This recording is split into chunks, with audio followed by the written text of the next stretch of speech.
जनतेचा अधिकार नमत जाणीव हक्काची या चॅनलमध्ये आपले स्वागत आहे। अवैध जुगार अड्ड्यावर कारवाई न झाल्यास जिल्हाधिकारी कार्यालयासमोरच पत्त्याचा जुगार सुरू करू, बहुजन पॅंथर सेनेचा इशारा।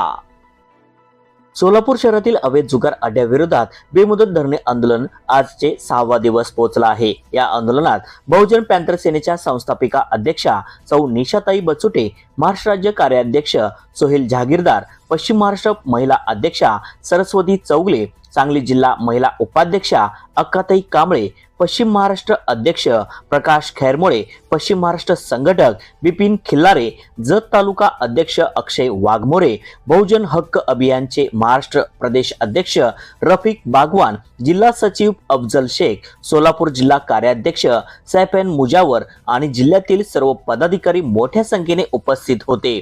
6वा दिवस झाले तरी पोलीस प्रशासन डोळ्यावर पट्टी बांधून बसले आहे। शहरात उघड्यावर जुगार अड्डे सुरू आहेत, पण प्रशासन कारवाई करत नाही। आम्ही ठाम मागणी करत की जुगार अड्डे तत्काळ बंद करण्यात यावे आणि संबंधितांवर कठोर कायदेशीर कारवाई व्हावी, अन्यथा येत्या 2 ते 4 दिवसात बहुजन पॅंथर सेनेच्या वतीने जिल्हाधिकारी कार्यालयासमोरच आम्ही खुलेआम प्रतिकात्मक पत्त्याचा जुगार सुरू करून प्रशासनाला जाग करण्याचा इशारा देत आहे।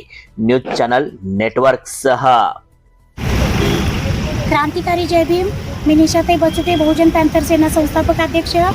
गेले 6 ते 7 दिवस झालं बहुजन पॅंथर सेनेच्या वतीने सोलापूर येथे बेमुदत धरणे आंदोलन, बेकायदेशीर जुगार अड्डे व डावपत्ते चालत असलेल्या कारणामुळे बहुजन पॅंथर सेनेचे आंदोलन चालू आहे।